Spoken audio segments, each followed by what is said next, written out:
Welcome to the Coachzing Show, offering you the latest creative content marketing tips to help you work less, earn more, and help more people. Are you a coach zinger yet?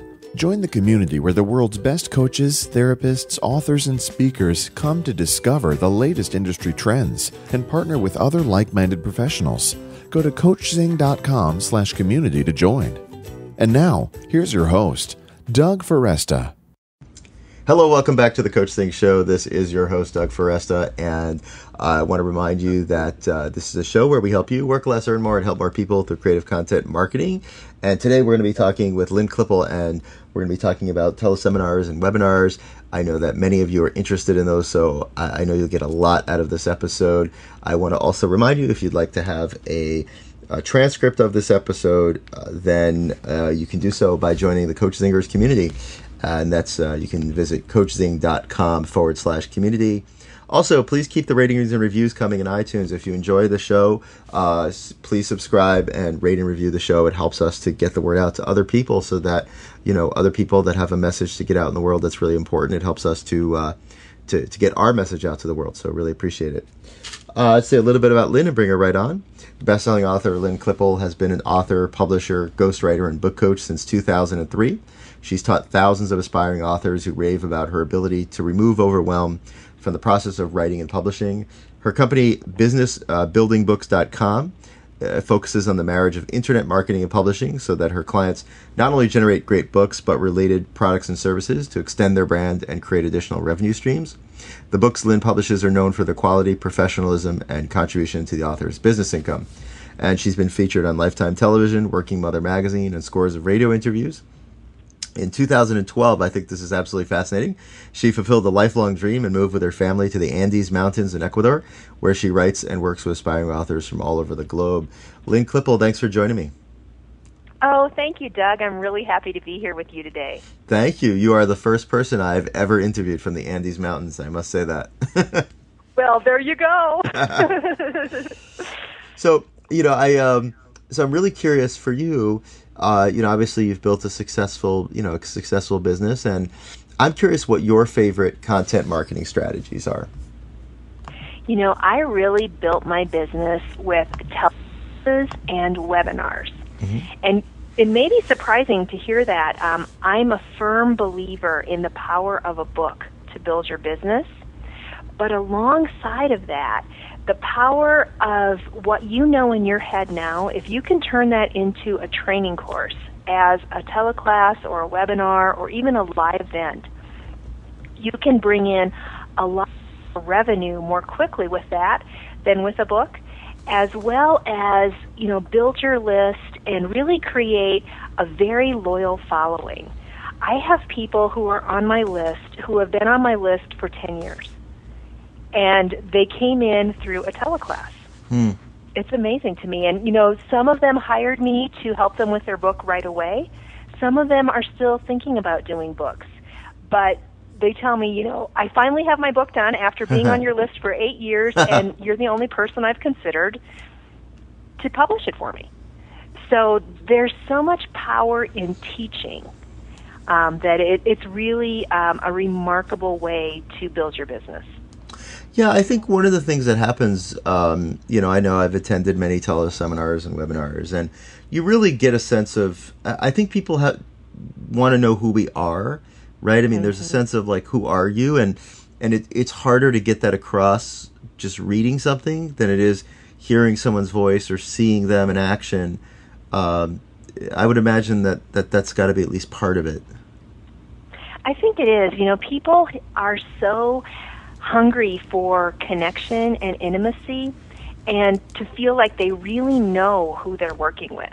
Even though we're more connected now than we've ever been with Facebook and Skype, and, you know, we're always electronically connected, but our real-world relationships may be shrinking a little bit. Mm-hmm. So if you can provide your customers an actual experience of you that's positive and authentic and genuine, they're going to really remember that. Yeah, I think that's very true. I'm really curious, you know, you mentioned you do sometimes teleseminars and then and webinars. Do you find that one is that you find one better than the other in any sense? I mean, I assume the difference is the teleseminar is sort of audio only, right? Mm-hmm. I really like webinars because I get distracted during a long teleseminar, and I could be very tempted to multitask and only listen with half an ear. But if there's something for me to look at as well, whether it's a PowerPoint slide presentation or if you have the technology to do a live stream where people are actually seeing your face, then you are hitting more than one learning channel. You're in their ears and you're also before their eyes. So it makes it a little bit more powerful. Yeah, I agree. I'm the same way. It's hard to, even though I do a lot of podcasting, I need something else as well. It's funny that, or I'll have to like take notes or something like that. Mm-hmm. Yeah, in order to stay focused. I agree. What do you think are some of the biggest mistakes that people make when, like especially if someone, starts doing teleseminars or webinars online? What do you see as some of the biggest mistakes that people make when they start trying to do that? It's hard to find the sweet spot between delivering enough content and too much content. Sometimes I'll go to webinars and it's 90 minutes of somebody saying how great they are, and then they want to sell me something at the end. Those don't work, so don't do those. No. And other webinars, and I've been guilty of this in the past, I love to provide great value. So sometimes I would give so much in a preview call that people would be overwhelmed and they would think that was all there was to know about the topic, and they wouldn't realize that was just the tip of the iceberg. Yeah. So to do an effective webinar or teleclass, you need to give really solid, actionable information that goes deep on maybe one topic. But then let people know that in addition to this, there's this, and this that you also need to learn. Right, because people don't know what they don't know, and if you offer so much, right, they're going to think, well, they feel complete. They're like, I'm good now, thank you very much. Yeah, here's an example. If I would do a webinar on the best way to write a book for your business, that's a huge topic. So if I tried to tell everybody how to do that in an hour, it would be frustrating and overwhelming. But instead, if I would just take one slice of it, like should you do a Kindle book or should you do a print book or both, and teach that piece really well, and then let people know that's one part of your business strategy, but you also need to think about marketing, about platform building, and about structuring the content of your book to bring in income, then they know, oh, there's a lot more to this, and I might be able to learn some more of that from Lynne. And it's interesting too, because I think part of that is it being digestible for people too, right? Mm-hmm. Like, it's funny, we're just, that seems to be a theme that's come up a lot in previous episodes about, more is not always better. Yeah. That's why I think these podcasts are really great, because you give solid information in a digestible bite. Yeah, people really say that they appreciate the 20 minutes. And it's funny because 5 years ago when I first started doing podcasting, I used to do like an hour-long podcast. And I actually found that when I cut that down by a third, I got more listens. And I think it is that reason. And one of the things that people say is, oh, I want to learn more. And then if they want to learn more, like you and I are having a conversation, obviously they'll go to, businessbuildingbooks.com. They'll go learn more. I mean, they can go do that. You don't have to give everybody everything all at once. Yeah. I think it's really important in everything that you do in your business that you make it easy to consume. People don't want to have to work hard to learn from you. No, no, definitely not. So for people that, for authors, coaches, people that are really maybe just getting started, building, like you said, building their platform. I know you said that you really like teleseminars and webinars for yourself. I mean, how would you suggest that people get started, building that online platform and building their list in that way? Well, I think it's important, Doug, to look out like 5 years and think about what would you like to be doing in your business 5 years from now? And then start attracting those people now. So if you really know that in a couple of years you want to do a big live event, it's important to start thinking, okay, who's going to come to this event, and how can I bring them in my world now in an easy way through a free teleclass, through a book, through a Kindle book? How can I start attracting those people that have enough trust in me that they're going to plunk down money for a plane ticket as well as, some days of their life to come and see me in a couple of years when I'm ready to do my really big event? So really kind of reverse engineer it. Yeah, reverse engineer it to where you want to be in the future, and then start thinking about the easiest way that people can find you now with the lowest possible trust required, because you're brand new to them. So it might be that the first thing that you offer somebody is a PDF download or a free webinar, something that's no risk for them. They either like your content or they don't. And those that like it, then you can begin to gradually offer them things at a higher and higher investment. But first, earning the trust through really solid content in whatever way that would be most appealing to them. So some of your niches would love a book more than a teleclass because they're not somebody that's an online person. Others might want to come to a half-day workshop with you. So you have to really match the needs of your people with where your sweet spot is and what you feel the most comfortable doing. So when you put your strengths and their needs together, it's a beautiful combination. Thank you. So I'm curious too about, you obviously you've been doing this, since 2003. I'm sure you've seen, the good, bad, and the ugly, and what, so to say. And so, yeah, what do you see as the biggest mistakes that you see people make when they try to get out there and share content? I think that, it's really easy to be distracted by the bright, shiny object syndrome. Mm-hmm. And I know this because it happens to me all the time. So if I see, this technique is working really well, then I'll rush over here and try to do this. And, well, this is working better, so I try to do that. And instead of sitting down and really thinking of a strategy, I would just react to what was working well for other people. Mm-hmm. And sometimes it worked well for me too, and a lot of times it didn't because it wasn't aligned with my personality or with the needs of my clients. So the more opportunity that you can take to really be in conversation with the people that you want to serve, whether it's through Facebook, LinkedIn, through membership sites that you do, through classes that you teach, the better you get to know your people, the easier it will be for you to serve them. Yeah, that makes that makes a lot of sense. And the bright shiny object syndrome it's so easy to get caught up in online, right? We're all doing video now. Yeah. And then, exactly. I went to a podcasting class yesterday, I did a podcast a while back and it didn't work. Maybe I should try it again. I should run over here. Right. Your brain just goes bananas. Yeah, it's funny because I really think that, especially with podcasting, where that seems to be a really hot thing right now. But eventually it'll be something else, and it's right. Don't do a podcast just to do a podcast, right? If you want to do it, that's great.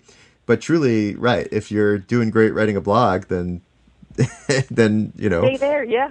The other thing I think it's good to think about is that what you write lasts forever. So doing a book might seem kind of old school. However, I wrote a book in 2005 that's still bringing me clients.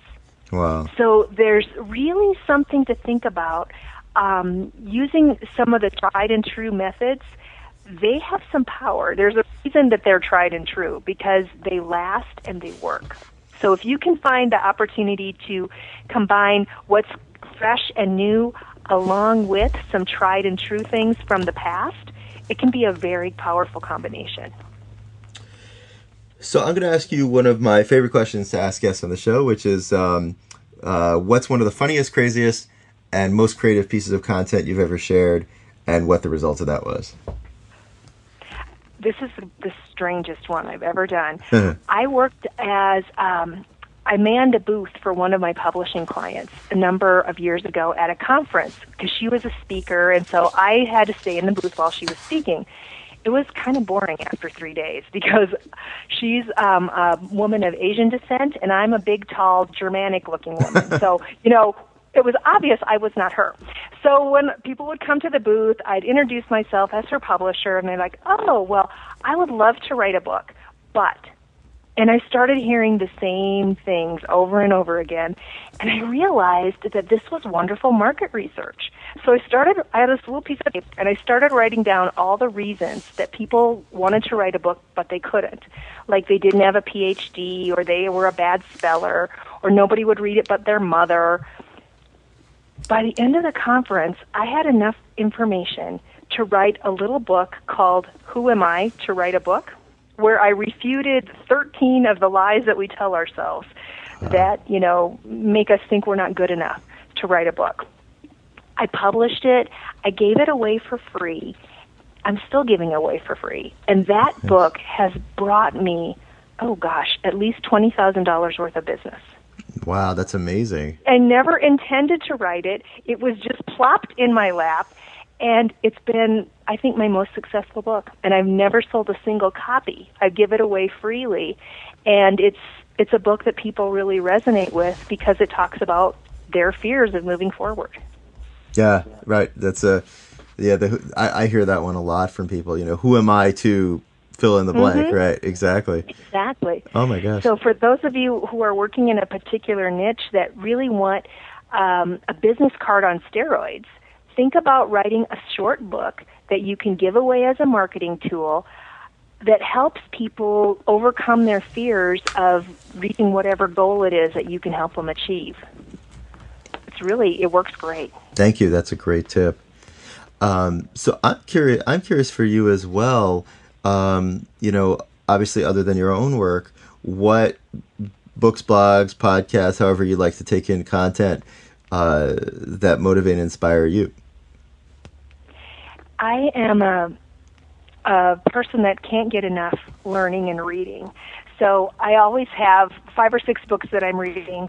I'm a great studier of any kind of content. So I take teleclasses and webinars and coaching programs from a very eclectic group of people.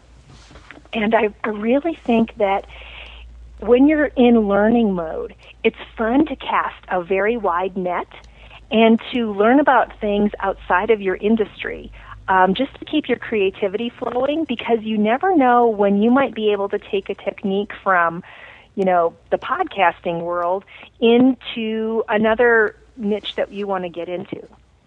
So I think, there's so much content and so much great stuff freely available. Just dive in. Yeah.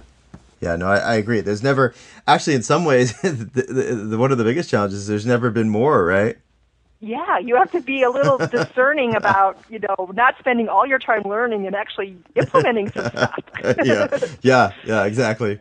So please do tell people as well about, how you help people and how they can connect with you. Oh, thank you, Doug. Absolutely. What I love to do most of all is help people figure out the strategy of using a book as a tool to build their business, whether they need it as a client attractor to bring more people in, whether they need it as curriculum for training classes or webinars. So over the years, I've been lucky enough to be able to create a very full-service, soup-to-nuts kind of approach to books. So I help some people with their book ideas. I help some people when they're in the middle of writing and they get stuck and don't know what to do next. I help other people with their finished manuscripts to transform them into a book that they can use. And then I help others creating teleclasses and income streams from books they've already written. So anything with a book, I can help you with, as long as it's nonfiction. I don't do children's books, poetry, or mushy novels. Mushy novels? You mean like romance novels? Yeah. Gotcha. I like to read them. I don't like to write them. I got you. That's great. So I really thank you so much for coming on. It's just been an absolute pleasure. And thanks for sharing You shared some really great tips, and I also love. Actually, I'd love to have you back for another episode just about that whole thing about. I think what you talked about with, people think about books as I'm going to sell 1 million copies and become a millionaire, and I think you really touched on something about that's really important about, like you said, that book that free book that was $20,000. Yeah. So yeah, I'd love to come back anytime. It was a delight talking with you. We can talk more specifically about books anytime. Great. Well, thank you so much. You can tell I love it. Yeah, absolutely. Sounds good. So we will definitely have to do that. Lynne Klippel, thank you for joining me. You're welcome, Doug. Thanks a lot. Thank you, and thanks everyone for listening. And again, if you want to get a transcript of the episode, just go ahead and visit coachzing.com/community, and you can become a Coach Zinger. If you already are a Coach Zinger, then you'll get a copy. You'll get a transcript of the episode. And we'll be back next time, Monday through Friday, with more great guests helping you to work less, earn more, and help more people through creative content marketing. Till next time, this is Doug Foresta at the Coachzing Show. Thanks for listening to the Coachzing Show. Need help getting your book out of your head and onto paper? Need help marketing your books or speaking engagements? We can do it for you. Go to coachzing.com to learn more. Are you a Coach Zinger yet? Join the Coach Zingers community where the world's best coaches, therapists, authors, and speakers meet. You'll get exclusive access to private mastermind calls where you can get instant marketing help from industry experts. Plus, we'll help you forge deals and partnerships with other like-minded professionals. Go to coachzing.com/community to join now.